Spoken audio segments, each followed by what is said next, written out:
Top of it, loved ones. Top of it to the haters. Top of it to everybody who's watching. Love it or hate it, you tuning in to the greatest. Anywho, 2013 Nissan Altima S. So initially what the customer is complaining about is startability.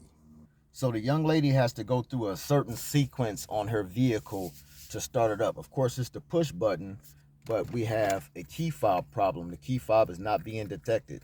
You should be able to have your car or your key around here or inside the car or closer to the transponder for the key to be read by the vehicle. See, it says no key.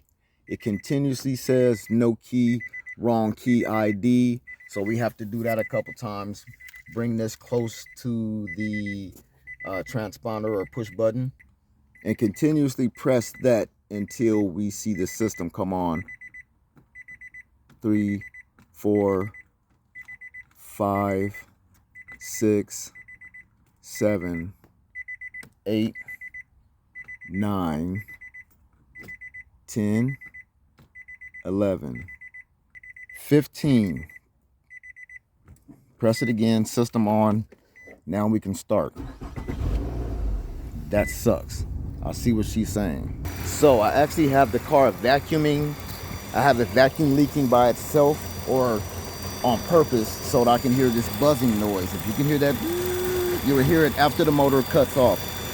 I'll cut off air, it'll run normal, but then when I let this go, you're gonna hear the noise isolated by itself. Listen.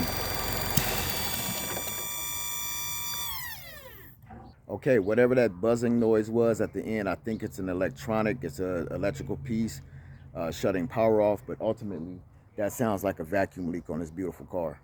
And why I say vacuum leak, it's because the brakes are very, very stiff, which is a sign of brake booster being bad. The diaphragm has actually given out. And I've noticed with many vehicles, once I unplug the brake booster hose with the car off, I would hear psst, indicating that there's pressure behind that. When I took yours off, there was no pressure on that hose whatsoever. Where there was pressure on the hose, it just didn't hiss afterwards, in which I think it's telling me that the brake booster itself, the diaphragm, is gone, which why it's so hard to pump your brakes. Those brakes are stiff. And if the brakes are stiff, that means you can't completely open these sensors. You got one there that's not completely opening, and you got another one back there that's unable to be opened. So if I hit your brakes, I need to be able to push this brake way further than it's moving now so that I can actually open these solenoids to these sensors. I've got money on the floor. And if you can't compress your brakes, then you can't make your brake lights turn on. And if your bulbs are bad, like this one, see how it's popped? It's got wire on one side, but then the other is complete separation on that. So this bulb is bad. I discovered that the young lady had no brakes last night on the vehicle. So yeah, we're still in inspection mode, trying to see what's going on with this beautiful vehicle. But we definitely need some work on this car. Now the state has the gun. Nan Prince is Director of Collections for the Mississippi Department of Archives and History. This is a pistol that we believe is the weapon that was used to kill Emmett Till. It's been something that I've always... 70 years, and y'all ain't closed that damn case. You can't tell me there's no such thing as racism. Because if that was a brother that killed a little 12-year-old white boy, that nigga would have been dead. He wouldn't even made it to court, bro. Anyway, back to it. On a Nissan Altima S, brake booster is suspected of being bad. Key fob is actually not functioning correctly, as you saw, and I'm suspecting a vacuum leak in there.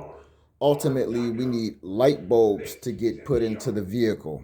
So replacing your light bulbs on this beautiful car would probably be the last thing I do. So let's bring some light bulbs and get those in, and then we'll just go from there. This is Billy at Billy's Autos, 909-486-6891. Inspections are $100, diagnostics are $40, brakes, tune-up, transmission flush, motor mount replacement, alternators, whatever you may need. Just call in, get a quote, and we can just go from there.